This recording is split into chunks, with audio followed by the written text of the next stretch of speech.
في سورة العصر المولى عز وجل بيدينا 4 مفاتيح للنجاة: الذين آمنوا وعملوا الصالحات وتواصوا بالحق وتواصوا بالصبر. تواصوا بالصبر يعني لازم سند، لازم بيئة، لازم حد يفكرك لما تتعب. دي مش آية للناس اللي بتتحمل وخلاص، دي آية للناس اللي بتحاول تعيش بوعي في وسط عالم بيشتغل بالعكس.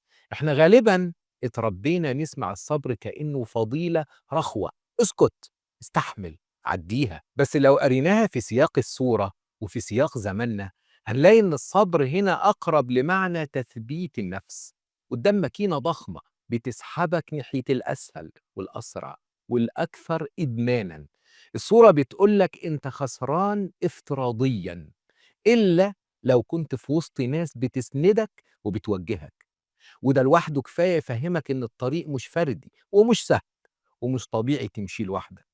الرأسمالية الحديثة مش بتبيع منتج، دي بتبيع اندفاع. أغلب شهوات العصر مش مجرد رغبات شخصية: التدخين، الأكل، السكر المكرر، السوشيال ميديا الإباحية، التسوق القهري. دي صناعات كاملة معمولة على فكرة واحدة: إزاي أخلي مخك يطلب الجرعة الجاية قبل ما يستوعب اللي حصل. وده مش كلام وعظي، ده مخطط. يعني الشهوة هنا مش لحظة ضعف، دي منظومة متخصصة في صناعة الضعف.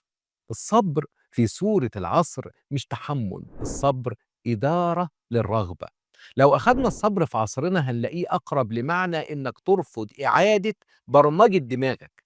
صبر على السيجارة رغم إن الضغط النفسي والصحبة والإعلانات بيقولوا ليك دي راحتك. صبر عن الأكل السريع رغم إن الدنيا كلها معمولة على إنه الأسهل والأسرع والألذ. صبر على لهو السوشيال ميديا رغم إن الخوارزميات بتكافئ الإدمان مش الوعي. ليه ربنا قال تواصوا وما قالش اصبروا؟ لأن ربنا عارف إن الفرد لوحده قدام منظومة بحجم الإعلانات والسوشيال والأكل المصنع وضغوط الحياة هيقع.